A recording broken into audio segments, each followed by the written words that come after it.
Hello and welcome to my channel. My name is Logan, and today what I want to talk about is forever decks.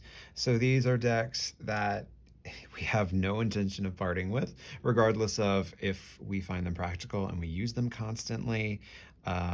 Regardless of, like, it might be the first deck that you ever got and it's the deck that you learned with, and so therefore you cannot bear to part with it. It could be a deck you use constantly. It could be a deck that you got yesterday and you just already know, like, this is hot shit. This is a deck for me, and this is going to stay indefinitely in my collection. So yeah, I have a few of those that I just wanted to talk about and go through. So first of all, I kind of pre-opened this one because the box was giving me trouble. We have the Botanica Tarot. This one was on Kickstarter, I think, in either 2018 or 2019. Look how gorgeous. Look how gorgeous. The foil detail is incredible. This is by Kevin J. Stanton, I want to say, and Beehive Books, I think. It's a tarot deck that encompasses the language of flowers, and it's just really stunning. There's also no, outside of like the occasional A for ace or K for like king, there's not really any text on the cards. Look how gorgeous the backs are. They're also a really cool, almost like an oracle card size. They're a little bit shorter than a standard tarot deck and a bit wider. These beautiful paintings just wow me. I love flowers. I love plants. And this is, I think, the most beautiful flower tarot deck that I've ever come across. At least that, suits my tastes and whatnot. So even though I haven't used it in forever and I really need to add it to my deck reconnect list, which I'll link that down below. It's a video in which I talk about decks I want to get back in touch with. I can't ever imagine parting with this one. Like, Lily of the Valley for 5 of Cups is so beautiful. Because at least as best I recall, one of the origin stories for Lily of the Valley is, or was, Mary weeping after Jesus was slain. Or crucified, whatever verb best suits you. Which I think is just really beautiful for a card about sorrow. Admittedly, I don't know all of these plants off the top of my head, but they're just stunning. And the look at these fire opals almost in this crown, it's just gorgeous. The little white book that it comes with is delightfully informative as well. So let's see, what are we on? We're on the 6 of Coins. Also appreciate these little tabs on the little visuals on the side of the page to help you find what you're looking for. Okay, so the 6 of Coins is raspberries. So for divination, we have organization, generosity, charity, abundance, the sweet fruits of one's labor. There's a reversal thing, of course, but then for the reason that the artist chose raspberries, we have the scientific name of this species, Rubus adeus, I don't speak Latin, refers to its origin, Mount Ida of Anatolia. It was conquered by Alexander the Great, who replaced the region's darics with drachma emblazoned with his own visage as a nod to his strength in overcoming obstacles. I would have to think about that for a minute. But there are ones that are a bit more clear, at least to me. And so yeah, this is just, to me, a very unique deck. And I love the art style so much. Yeah, it's not one that I ever want to part with. I think it's truly a stunner. I mean, look at that. Look at that. So that's the Botanica Tarot, which if you Google Botanica Tarot, the Beehive Books website should pop up, and I believe they are still selling leftover copies of the deck. Next is one that is near and dear to my heart, that is also on my, I think it's on my reconnect list, which is the Arcana of Astrology Oracle deck by Claire Goodchild of Black and the Moon.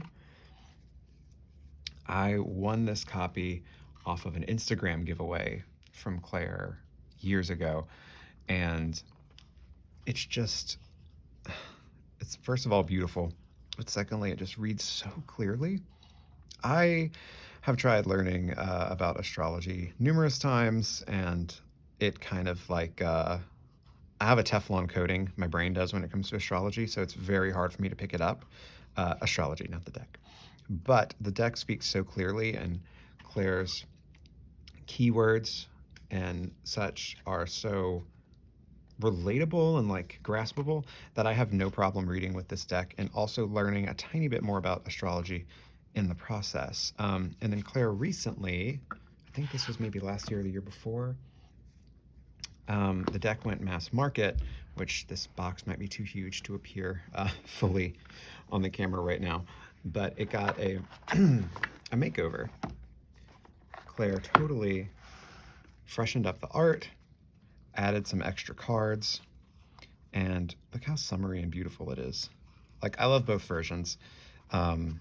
The indie version is always going to be my baby, and it's out of print, sadly, but the mass market version is also just stunning, and the mass market version also has this really thick and generous guidebook that goes with it, which is fantastic for astrology newbies like myself. Like, we go over the astrological glyph for the card, we have a title underneath the card, we have what the card is ruled by, which house it falls under, what element it's associated with, symbols it's associated with.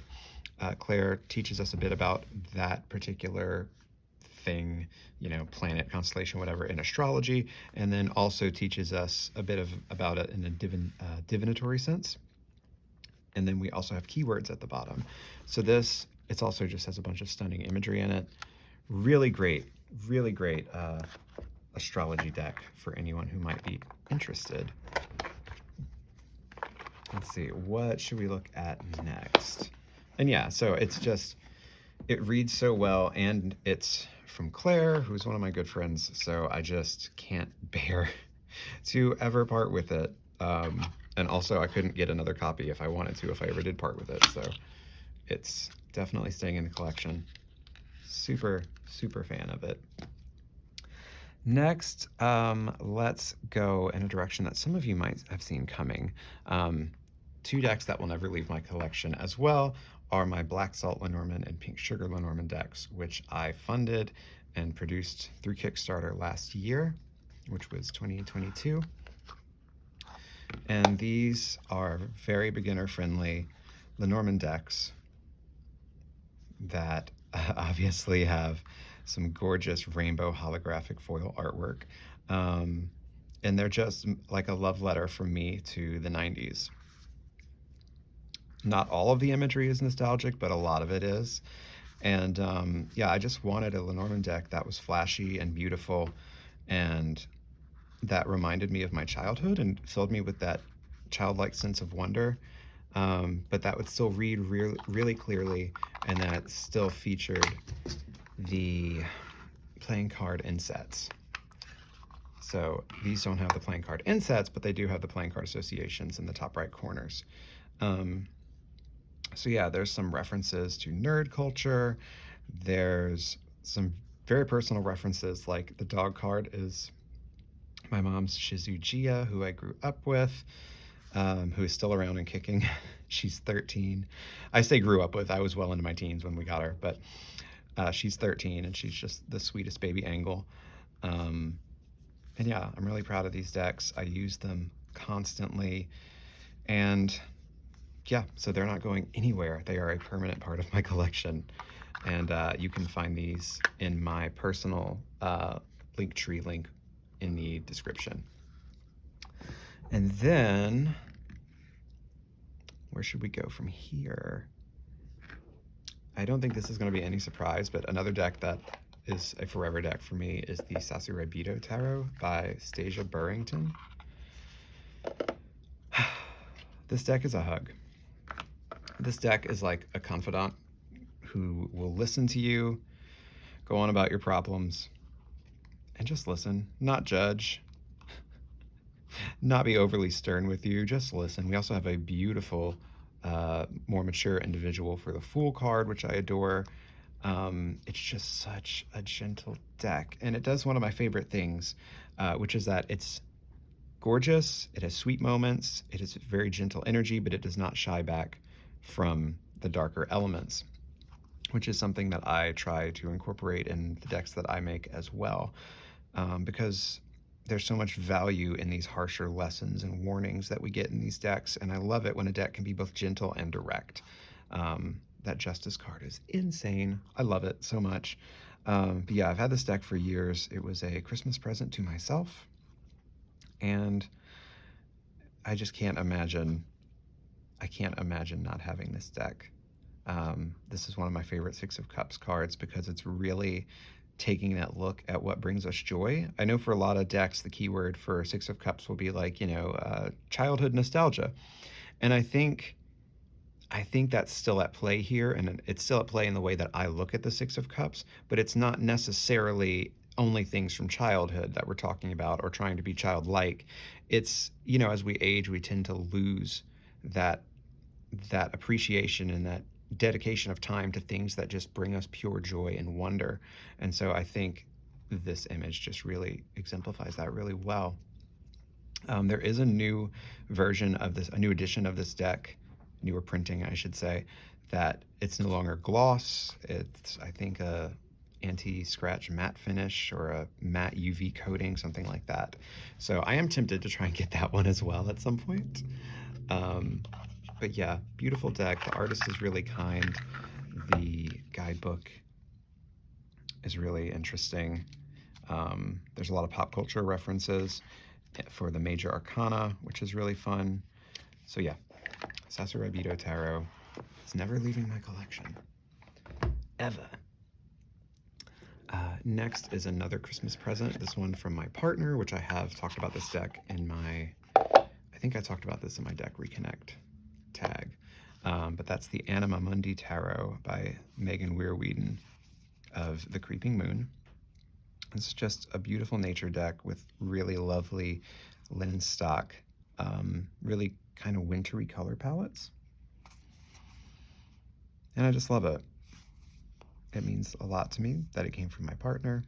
It means a lot to me as a nature deck that is just extremely chill and kind of has a more, a less saturated color palette as far as like bright, vibrant colors. I feel like with a lot of nature decks, it's like toucan beak level of color throughout all the cards, and it's just a bit hard on the eyes. And I love how muted and gentle the coloring in this deck is, and how wintry it is. She draws a mean sky, or she paints a mean sky rather. Love all the stars and twinkly bits in the background. Also, the only human in this deck is on the Devil card. I didn't know it was going to pop up next. That was just lucky timing. But yeah, really beautiful deck. Totally recommend. And I like having a nature deck that I can go to, especially one that features a lot of animals. And this, and actually her Oracle deck as well, are both fantastic decks that are a bit on the subtle side, which I appreciate. This next one will also come as no surprise, because of course my own creations are going to wind up on a list like this, because you can't you can't get closer to the language of a deck as far as understanding it when you use it than whenever it's something you've made yourself, I would imagine, at least.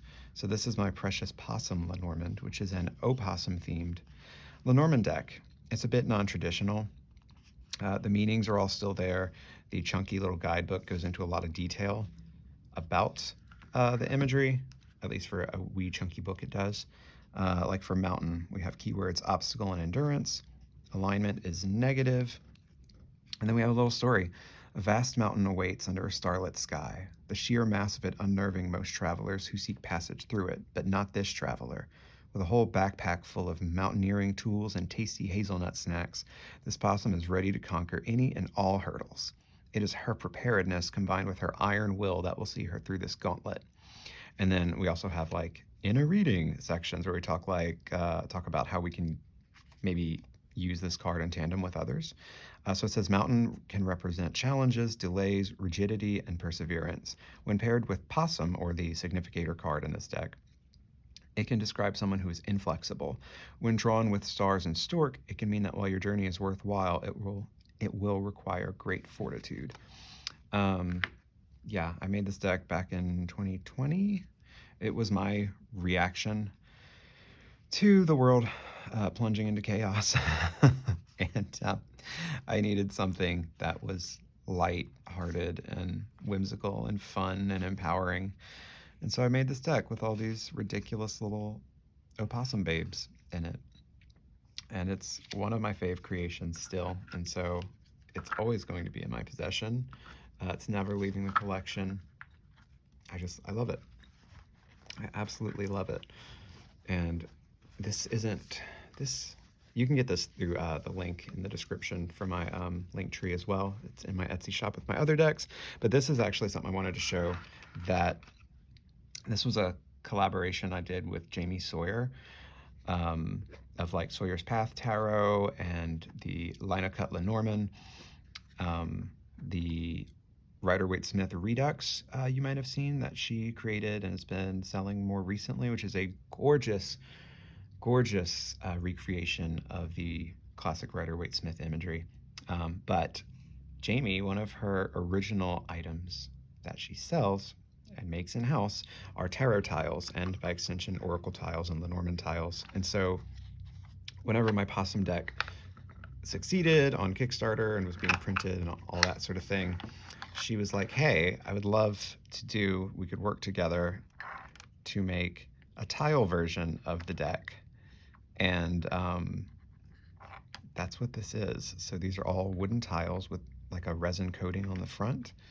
And essentially you can just put them in a bag, you can take them all out, mix them up, just flip one over, and you get your reading that way. And so this, I don't think she's selling these anymore. I don't know if we're going to renew them in the future, but this is just too prized of a possession in my collection to not talk about in a video, called My Forever Decks or whatever.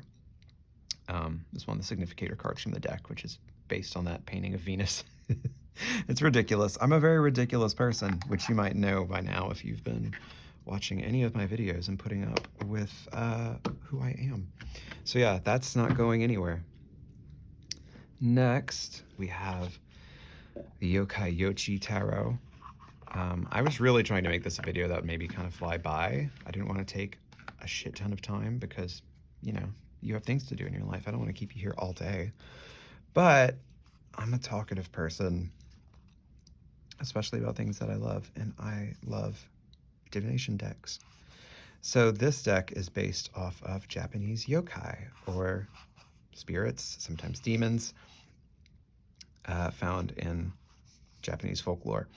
And I love it so much. I love the very, very pared back color palette where we just have the grays, kind of warmer, slightly like a tea-stained tones, and then also these bits of deep gold. I love the line work. I love just how inky the entire thing is. And also the little white book, while it doesn't go into deep detail on card meanings, it does give you information and the name of like the different creatures and utensils that you see in the cards. So you can go and research. And it's just really lovely. The finish is also fantastic. Sadly, this one is out of print. I don't know if the creator has plans to print it again in the future. They did a reprint, I think, in 2022. So who knows? They might do it again in the future. But big fan of this deck. So many things, so much media that comes out of Japan has shaped me as a human being and introduced me to joy and creativity. Like, I didn't know that I enjoyed music so much and that I wanted to write music, which I don't do anymore, but I did for a while, until playing The Legend of Zelda Ocarina of Time. I didn't really know that I wanted to draw or that I had any remote ability for it whatsoever until I saw Sailor Moon and, Dragon Ball Z. Cardcaptor Sakura, butchered that. So yeah, Japanese folklore, fantasy elements, it all just has a really special place in my heart. And so I think this deck is super unique, and it is not going anywhere. Not going anywhere. I have to pry it out of my cold, undead hands. All right, who's next?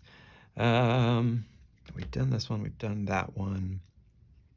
All right, so next on the list is I'm always unsure about the title for this one because it's so tiny, I don't often look at the title itself. So it's the 1889 Lenormand Oracle by For the Seekers, which currently is sadly out of print. They made this super cute tiny version, and they also made one that I think was closer to like a bridge size or a playing card size maybe. Look at the detail. I don't know if you can see this on the camera, but the inside of this tuck box, gorgeous, gorgeous cherry blossoms. Yeah, Sakura again. Gorgeous little bird. It's just beautiful. I love it. And you get this nice spot UV gloss touch on the front with the lace. I love it when creators or creatives take the time to add these extra little touches. It just makes things so much more enchanting. So this is a beautiful, tiny little Lenormand deck printed on, it has like a canvas appearance to it almost, but you can't, like the texture isn't super pronounced. So I'm not quite sure if this is just like a very soft linen or what you would call it. And the pieces of the tiny size, at least, almost feel like game board pieces. But this deck is just so cute and so tiny. Really simple.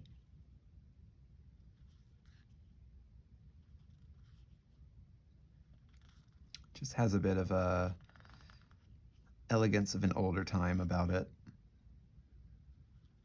We again get this nice sort of like tea stain color around the edges, which just sort of like antiques it or antiquates it a bit. I don't know which word is right. But yeah, I haven't used this one in a while, but seeing as it's really hard to get and it's adorably tiny, and the imagery is actually quite beautiful, I don't have any plans on parting with it. I can't remember if it has multiple significator cards or if it's just one man and one woman, as intended. Okay, I guess it is. A really cute dog though. So yeah, big fan of the 1889 Lenormand Oracle. The backs are also really pretty.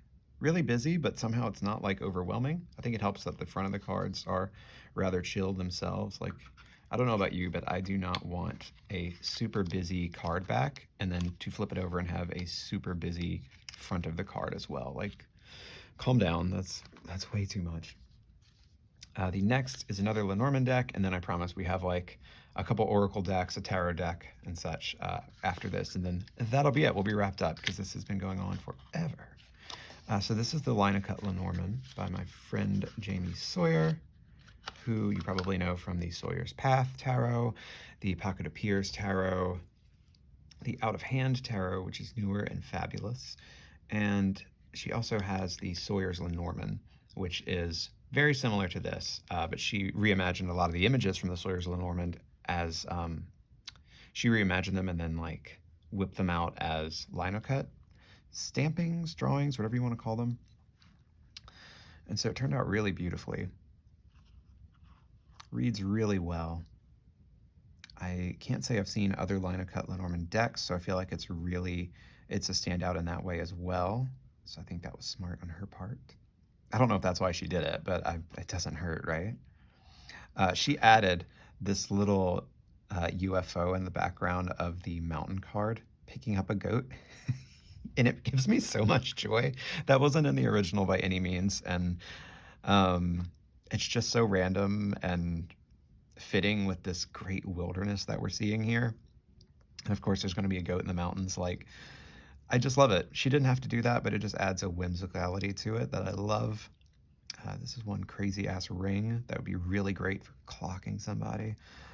Not that I advocate violence, but I do appreciate a multi-purpose accessory or piece of home decor. So yeah, big recommend this deck. She is still selling this one. That's a beautiful ship card. Her line work is just, even when it's not hand drawn, but instead like knife cut through a rubber stamp or whatever and then stamped on, her line work is still gorgeous. So yeah, reads excellently. It's very easy to see the images, to see what the subject of each card is. I totally recommend it. And also the significators are these anthropomorphic, like human clothing from the neck down, deer heads from the neck up, which is really fun.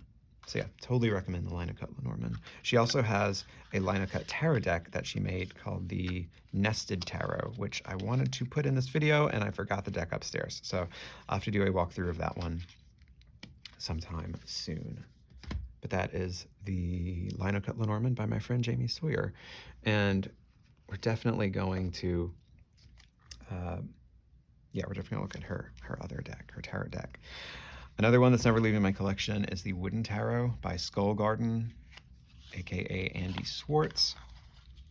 I love Andy's artwork so much. This is absolutely no exception. I love all of it. So he painted these, if I remember correctly, he actually painted these on slabs of wood. And it's just otherworldly, it's imaginative, it's whimsical, yet a little bit dark. So wands have been replaced with stones, I think, due to, or I don't know why he did that, but in my brain, it's because, you know, people attribute a lot of spiritual properties to crystals and things like that, and the wands often stand for spirituality, so I think that makes total sense. Also, just in the way of like using flint to start a fire, I feel like, you know, a lot of stones can help with that sort of thing as well. It works for me. Plumes are swords. Look at that High Priestess. Like, that is just so stunning and cool. The Tower. I love these little spirit wisps floating around. Bones are pentacles. The cool thing about this is you see this fox here with the sunflower for a head and no body. I mean, and no actual fox head. Then in his, I want to say it's his Seeker's Lenorman, which is the companion Lenormand deck to this tarot deck, which we're going to look at in a minute. You find the fox's head in there. I think still like with like a sunflower association with it, if I recall correctly. A lot of the animals have extra eyes, which is cool and weird. You have God cards instead of aces, which I think is really interesting to like exemplify or illustrate that potential. It's a really stunning, really bizarre deck. I've seen people online make it out like it's very difficult to read with and adapt to, and I just don't get that at all.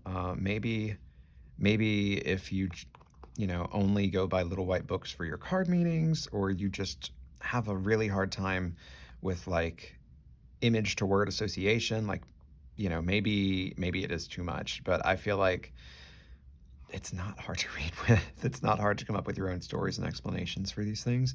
And there's also a study group on Facebook that goes into the imagery a bit, or at least there was.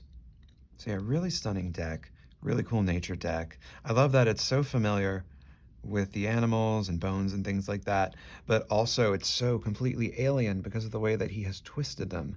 Like, we have this, I don't know, pelican-like creature for judgment with skulls at the bottom, and then it's got like 3 trumpet flower looking trumpet appendages instead of a bill, and it's just so eerie and strange. I love it.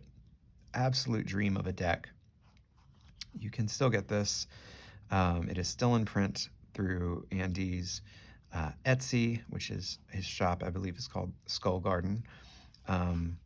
Beware if you're finding this deck on Facebook Marketplace, though, because Andy sells it, I think, for, it's either $45 and like $5 shipping. It comes to roughly $50. And I keep seeing people list this deck on Facebook Marketplace asking $51 plus shipping. And I'm just like, what the fuck are you smoking? You can literally get this deck brand new for less than that directly from the creator. Why do I want to buy your old, dented, beat up, incense ass smelling copy of the deck for more? Like, people got nerve. People got nerve and are not in touch with reality. But yeah, gorgeous deck. Love this one. Never parting with it. Ever, ever, ever. I love Andy's artwork in general. I am lucky enough to have been able to afford a painting that he did. It's a heart-shaped painting on like a heart-shaped piece of wood of the, where are my words today? It's of a heart container from the Legend of Zelda, I want to say Twilight Princess. Just, love his work. Can't wait to own more of it if I can ever afford more of it.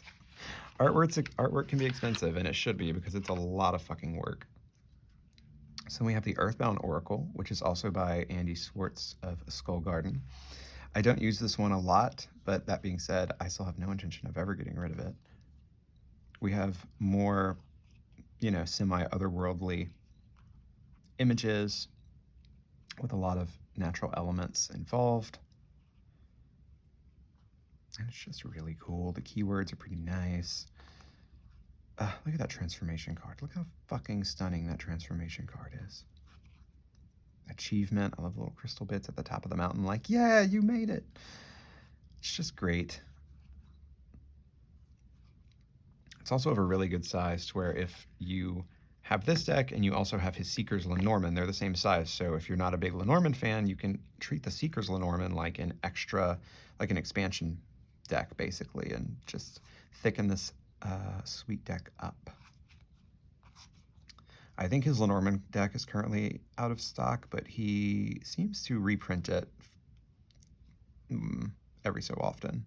So keep an eye out for that if you like his artwork, because it's just as beautiful. Ceremony, that's such a cool keyword, such cool imagery. I love the black flame. Some Thackeray Binks energy going on. Protect, this like stone lock with the feather lockpick going on. It's just imaginative and cool. And again, it's a nature deck that's not super in your face with color. Like, this is one of the most colorful cards in the deck probably, and it's very laid back. It's also stunning. Yeah, I just can't say enough good things about Andy Swartz and his artwork.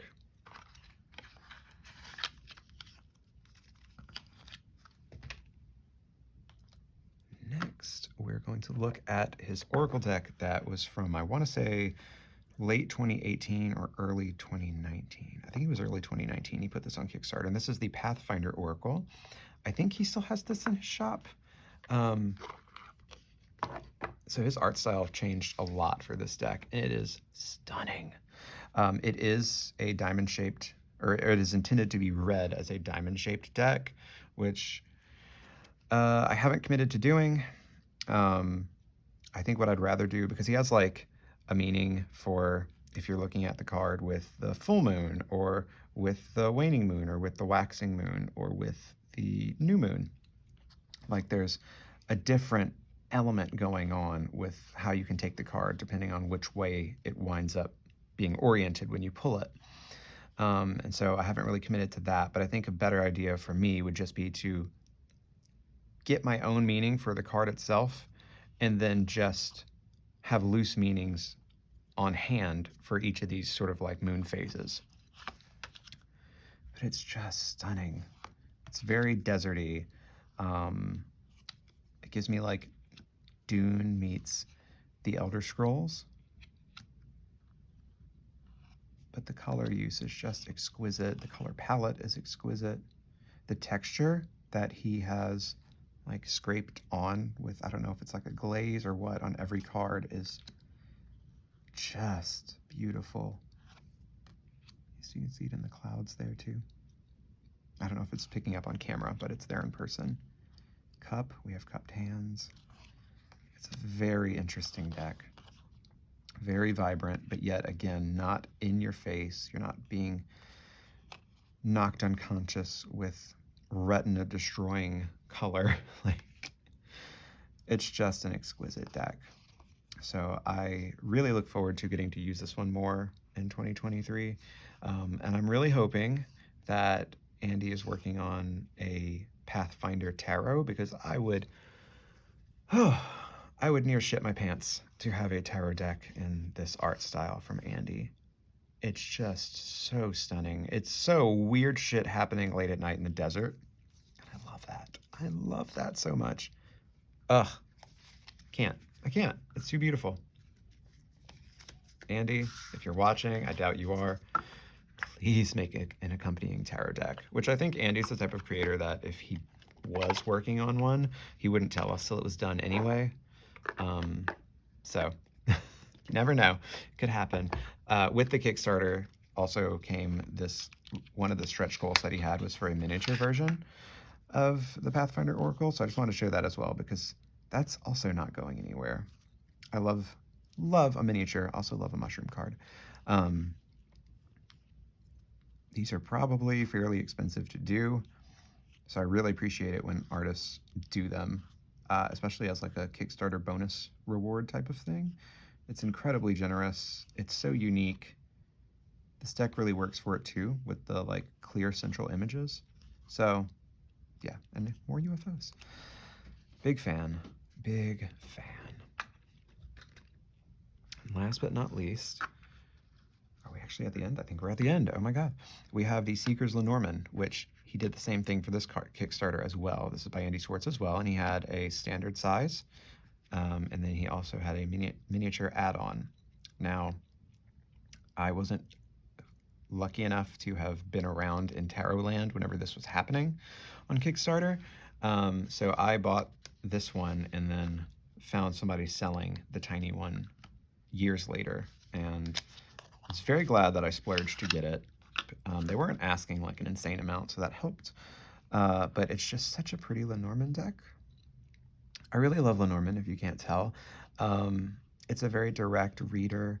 It doesn't get overly conversational and chatty.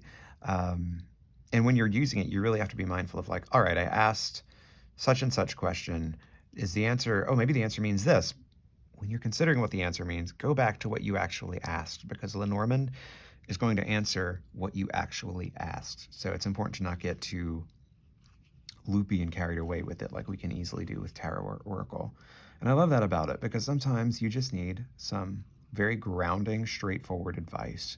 And Lenormand is always going to bring that.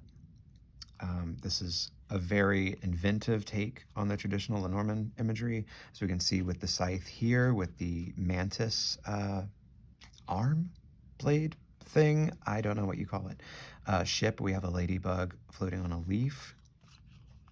They're not all super, out of tradition, but there are some inventive takes on the cards. And thankfully, these inventive takes still harken to the original imagery. It's still very easy to find. You're not wondering like, all right, well, what the hell do I do with this? But it's just really beautiful. This is the first Lenormand deck that I started to learn with, and my brain was like, no, we don't get it. And so I put this deck away angrily for probably like a year. I say angrily because it's so beautiful that I wanted to use it, and I just couldn't figure out how to Lenormand. And thankfully I didn't give up, and I tried again later, and it finally came. And I say thankfully just because this really is a beautiful deck. It's one of the most unique Lenormand decks out there. And it really is what inspired me to want to make, or try to make, my own Lenormand deck in the first place. Look at that beautiful key card. The Crossroads card in here is also really gorgeous. If I can, oh, that ring card, a wooden ring with like wood sculpted crystals atop it. Get out of here. I want one in real life. I also love that the birds card is a single hummingbird body with 2 heads. It's so cool. Oh, there's the fox. See, we were talking about, we had the headless fox with the sunflower for a head in the tarot deck. And here we have the fox's head atop sunflower petals in the Lenormand deck. That's the Crossroads card, a compass. I adore this so much. I love the metallic sheen that he's gotten on the inside of the compass. I love that the little point is a crystal. I love that we have elemental associations for the cardinal directions. And then rider is a mouse riding a snail. Like, Brenda, what more do you want? I was about to say something extremely crude, that would have gotten the same point across. But you know what? Maybe I can be a little bit less crude here and there. And so the miniature version is all the same imagery, but in a mini form, and it's so cute, and I love it. And I'm so glad that I think I paid the seller like 70 bucks or 80 bucks, and it was this, and it was another copy of the full size because she didn't want to sell them individually, which is fine. So I wound up gifting the second full size that was in my possession to a friend of mine, and I kept the miniature. And yeah, this is not going anywhere. This is another that you're going to have to pry from my cold, dead hands. Or, you know, maybe cold, undead hands. I don't know what I'm going to do later in life or in the afterlife. But yeah, so these are the decks that are in my collection that are going to stay in my collection. And I really hope to add some more to it over the coming years. You know, it's really nice getting to connect with other people's artwork, and it really helps inform my own opinions on a lot of these cards and meanings and how I read by seeing these themes through other people's perspectives, which is why I love it when Lenormand decks go a little bit off the beaten path and sort of bring in a lot of their own imagery, because if we keep sticking to the exact same concept for Lenormand cards, the imagery never really changes. I don't know, it just stays stagnant, right? Like, isn't tarot so much more beautiful and interesting now that people have made so many different types of tarot decks and taken, you know, liberties with the artistic, like the illustrations, like how we're illustrating these various points? I feel like tarot as a divination system has become so much richer because of people taking these liberties. And so I hope that continues to happen with Lenormand decks, because it can get a little stale and stagnant in Lenormand land. I'm not going to lie. That's one of the reasons that I made my own Lenormand decks, and I want to see more of that, you know? I want to see more people taking chances and breathing fresh life into really, really rigidly established systems like Lenormand. Anyway, that can be a whole different video on its own. So these are, sorry, I got sidetracked. These are my forever decks, and I hope you had a nice enough time meandering with me through them. I know that was quite a long chat and tour, but I really hope that this tag will inspire you to share some of your forever decks. I'm really curious to see what resonates with you personally, as well as why. Like, you know, is it the first deck that you ever read with? Is that why you're holding on to it? Was it a gift from a dear loved one? I want to know these things. Speaking of, I no longer have the deck that I learned with. That was on the Wild Unknown. That was Wild Unknown Tarot, and while the artwork is beautiful, that is probably, in my opinion at least, for someone like myself and my own personal experience, the worst tarot deck to learn with, because the guidebook that comes with it is trash, in my opinion. Take it or leave it. You can totally disagree. That's fine. We all have different needs. But for me, it was just utter garbage. And so, yeah, loved it. Loved that the imagery drew me in and it resonated with me, but the guidebook was not good for learning, and I wound up selling it because it just, it only wanted to be used in grief readings, and I don't have a lot of grief in my life. So I was like, well, you're a tool. I'm the reader. You're not going to dictate how this relationship moves forward. Anyway, apparently I'm chatty today. Thank you so much for hanging out with me today. I hope you've enjoyed this video. Please feel free to tag me if you do a VR. I'd be honored. It'd be a privilege. I'd love to see what decks have made a mark on your heart. So have a beautiful rest of your day, and thanks so much.